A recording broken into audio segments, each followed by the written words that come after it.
James, tell us something about your big name clients, big name customers. And this is a question from our studio audience.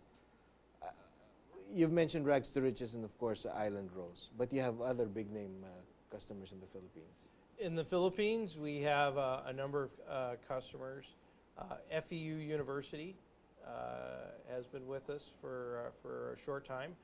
Jollibee, Jollibee, the food service provider. Giant, yeah. Giant. They've been using us for about 4 or 5 years as well. And a medium-sized company, which I quite am favorable to, is Diamond Rent-A-Car. Diamond has 2,000 plus vehicles that they rent out. Fleet management is what they use NetSuite for. So there's a number of medium and larger sized companies here in the Philippines using us. Okay, exactly what do you do for Jollibee? I mean, just curious because that's basically a fast food. So how do you figure into that? Well, with every retail outlet, you need an accounting representation of the day's sales, so to speak. Jollibee is one of those success stories where they're not only growing here in the Philippines, but they're growing outside of the Philippines, in places like China and Vietnam. And they're using NetSuite to record sales and to record their transactions and feed them back to the head office here in the Philippines. So they're using the cloud, much like you've heard a little bit today with Rags to Riches and with Island Rose. They're using the cloud to get their sales back to the head office using the internet with no middleman and being able to get real-time information on their performance in these countries that they're growing in. Okay. A lot of your prospective clients who may be watching our program this morning would like to know more about your company before they make the decision. How do they go about that? Our website's a great place to have a good look at NetSuite. We have customer testimonials. We have a great overview of our product and how it works and so forth and how it moves around. We have a description of the services that we provide. And again, being an internet-based company, we use the internet as and our homepage as a primary mechanism to showcase what we can do for small, medium-sized customers. And we talk about Jollibee. We actually have a success story about Jollibee and how we're helping them grow as a corporation overseas using our platform. Okay, so when they finally make the decision to subscribe with you, how is that done? Is this a completely online transaction, or? The transaction itself, well, there is a piece of paper that has to be signed, unfortunately. That's called a contract. But pretty much the enablement process, getting the information into the system, getting some test runs in place, and then converting into the system full time. That is all done, with a collaborative process using the internet, whether it's through some data exchanging, through some communication tools on the internet. We try and get our customers up and running as fast as we can, and we don't try and fly around and take a legacy approach. Speed and the technology are really the key success elements to getting customers up to speed on NetSuite. From the day that the contract is actually signed, how long does it take to actually get the ball rolling, operational, and servicing clients? That's a great question. Probably our biggest success story as a company is with an internet organization called Groupon. I'm sure you've heard of Groupon. They're a couponing website all over the world. Last year we did a press release where we got Groupon live in 20 countries in 6 months. So that's probably one of our most aggressive implementations. But it does show you about the fact that there's a lot of things that you don't need to put into place, like infrastructure. Those all go away. You literally focus on building the application and going live on it. So it can be extremely quick versus more traditional models. Okay. Dustin, I'm sure sales of your company shot up. I mean, skyrocketed when you went internet. So was there sort of a transition period course, we are looking through the eyes of a business, of the small businessman who wants to transition from one way of doing business into a more technologically savvy way of doing business. So, you're a fairly young guy, so talk us through how that. Well, it was actually a very big change because if you can imagine, we're dealing with farmers. You were a traditional company yes, 20 years ago. For many, many years. Right. And then you have to understand you're dealing with farmers, and even our marketing was geared toward, the farm and dealing wholesale. So it was quite a big transition. But, but it opened up the world for you. Yes, it did. And, simple things like, for example, before we used to write our inventory in a piece of paper, put it in the truck together with the inventory. When the truck arrives to the office, that's when we know what we have, right? And as I explained earlier, now it's encoded, and then the moment it's out the gate from the farm, we already know what we're selling. So that's quite a big difference. There was a time that no one in the office so you had a computer. You've been at it for, I mean, the cloud computing thing for 12 years. 12 years. Yes. So I guess that would make you one of the pioneers. Yes and no.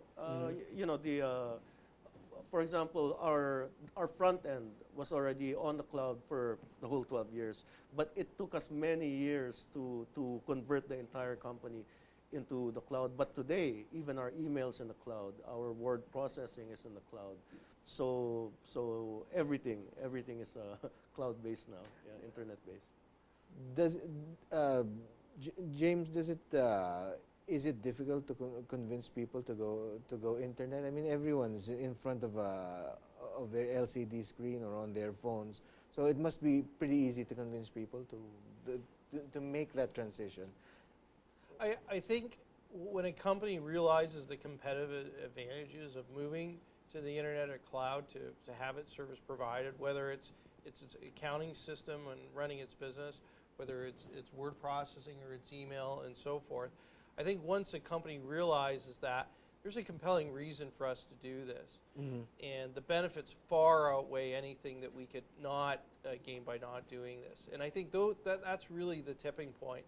I think socially, culturally, the internet is part of our everyday life. Has that had an impact on business? Absolutely. Yes. I mean, today people are bringing iPads to work, BYOD, bring your own device. And as the consumers shift our patterns and our thinking, businesses adjust to that and also start realizing, you know what, this does work. This can be applied to business, and it makes us more effective in terms of running our company. How about you, Dustin? Do you spend a lot of time in Cavite, in Tagaytay?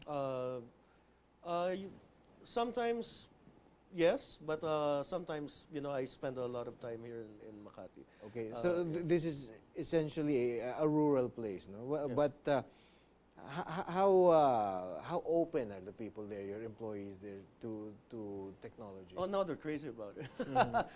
I can imagine. They're on our Facebook. They're doing stuff there as well. They promote it with us. Everyone has computers now. I was emailing and chatting all over the place. For our farm chats with our office in Makati quite regularly. They're absolutely nuts about the internet. So not just our company's internet services, but also other things to do with internet. Of course, the monitoring part is there. The technology allows you to monitor your operations there on a real time basis. Yes. So I actually even my brother, for example, who's head of operation, he spends less time in the farm now because he kind of knows what's going on there through the production. He knows the production every day. He knows what's coming out of the farm, things like that. So. Okay, maybe we have some viewers who may be prospective clients of yours who want to avail of your services, who want to give someone something. So how do they do that? How do they get in touch with you? Well, just log on to islandrose.net and see for yourself. Just pick a product, hit the buy button, and you'll see how easy everything can be. So it's easy. It has to be user friendly. It's not. Yeah, it's that whole thing where it's simple up there when they look at it, but there's a whole system behind it that's supporting that simpleness. So every subscriber, every client gets a tailor-made a service.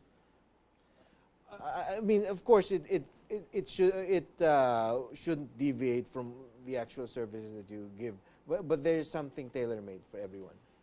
Some customers want simple, plain, depending on the nature of their business. Other customers that are heavily retail-based and also primary sales and orders on the internet, like Island Rose, are highly customized. They're customized to the viewers, the market, the messaging.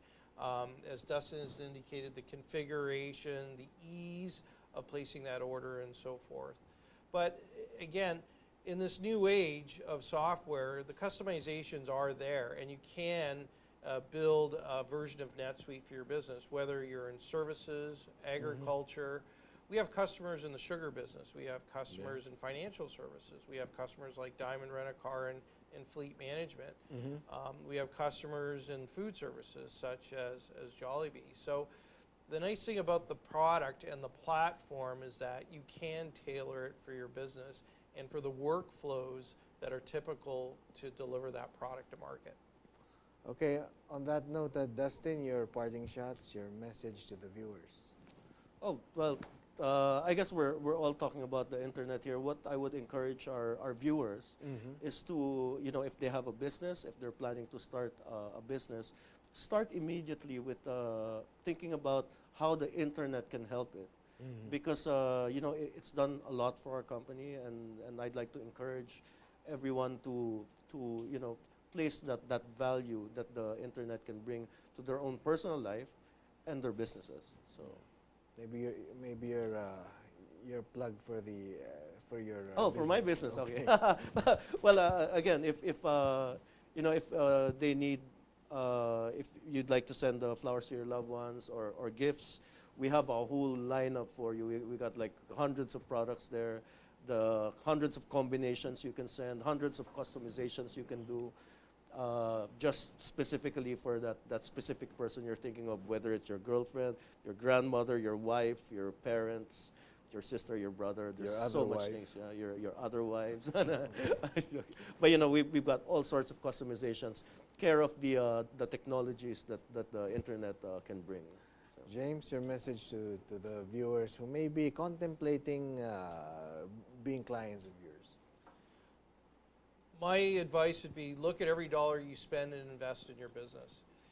If you're buying software that's sitting in the office, think twice about that decision. We love helping customers like Island Rose and Jollibee, and these are customers that spend nothing physically but put their investments in the cloud to put more dollars back into the core business. So our closing comments are, look at the internet for innovation, for speed, and for cost reduction. Okay. We hope today's show gave you some useful and potentially life-changing ideas in the internet. Our website is www.practicalbusiness.tv. And please like Practical Business TV on Facebook.